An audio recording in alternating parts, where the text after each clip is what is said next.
3 system barriers are preventing your instructional coach from actually coaching teachers. The result? Your coach spends only 28% of their time building teacher capacity, and you're wasting your entire coaching investment. After training hundreds of administrators, I know exactly how to remove these barriers, and I'll show you how. Hi, I'm John with the Teaming Edge. I train instructional coaches and administrators across multiple districts on building the partnerships that make coaching work. I've seen what separates coaching programs that transform teaching from those that waste time and money. The difference always comes down to these 3 things. Barrier number 1, you're involving your coach in teacher evaluations. I like Jim Knight's book, Coaching Approaches and Perspectives.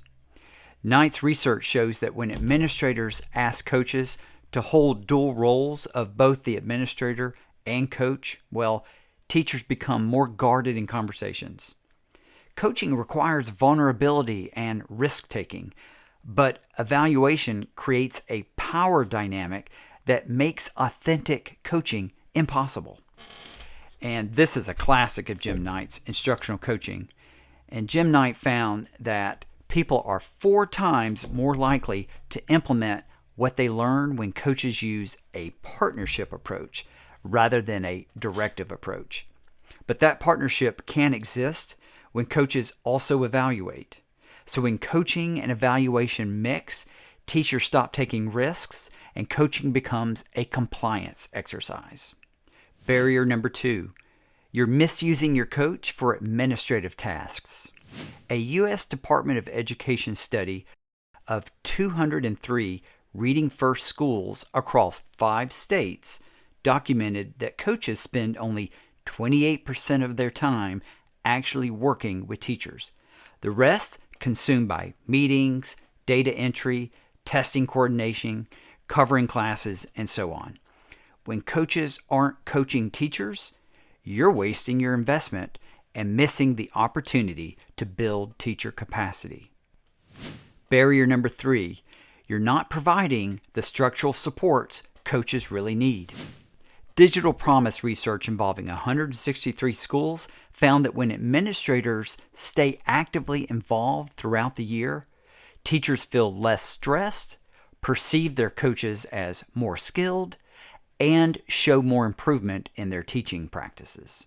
So how do we remove these barriers? Well, here are 3 specific protocols that transform coaching effectiveness.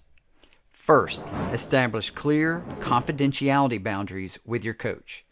Here's a practical framework I learned early in my career, and I've seen it used by many principals and coaches.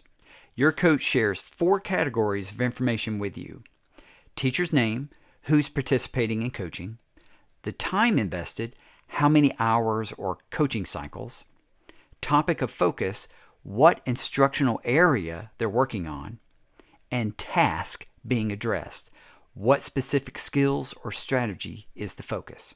So teacher, time, topic, and task. Beyond these 4 categories, specific classroom observations, what the teacher said, challenges they're facing, well, that requires bringing the teacher directly into the conversation with you. Document this framework in writing, share it at the start of the year with all staff, and honor it strictly.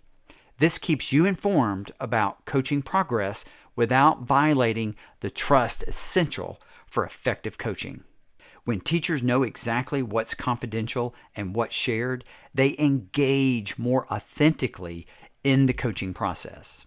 Second, audit your coach's calendar for 1 complete week. Track every hour. How much time is spent in coaching conversations with teachers? Classroom observations? Co-planning?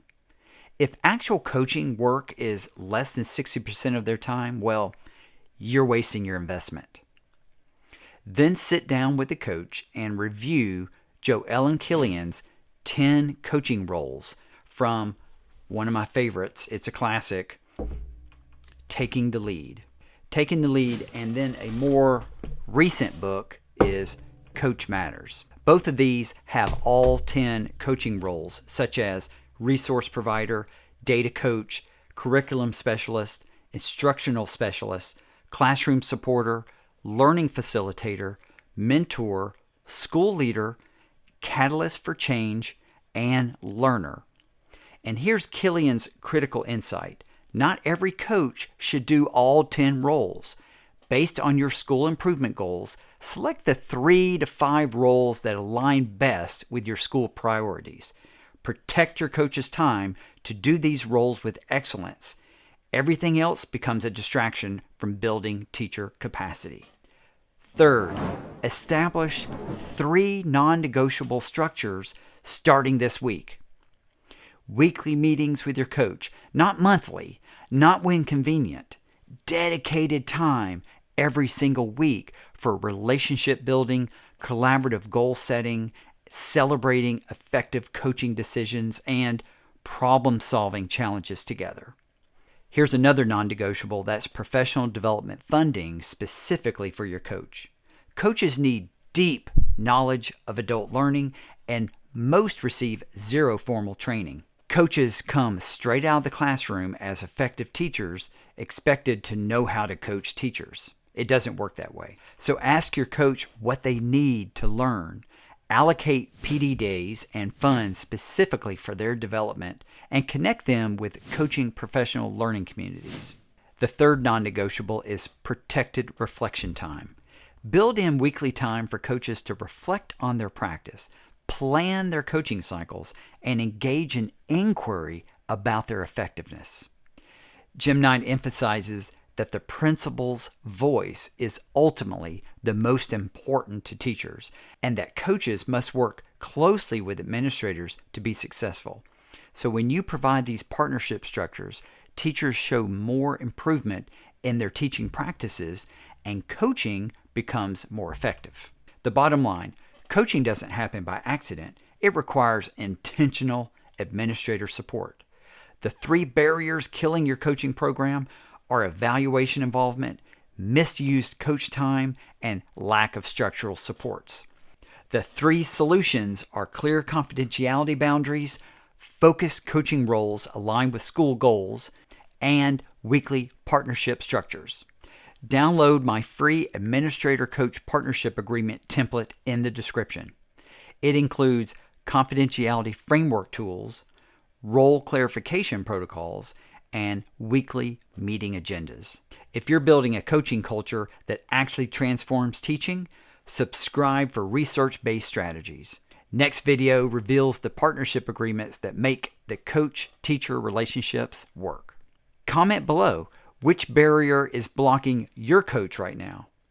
Evaluation, misused time, or lack of support. Let's problem solve together. Thanks for watching. I'll see you next time.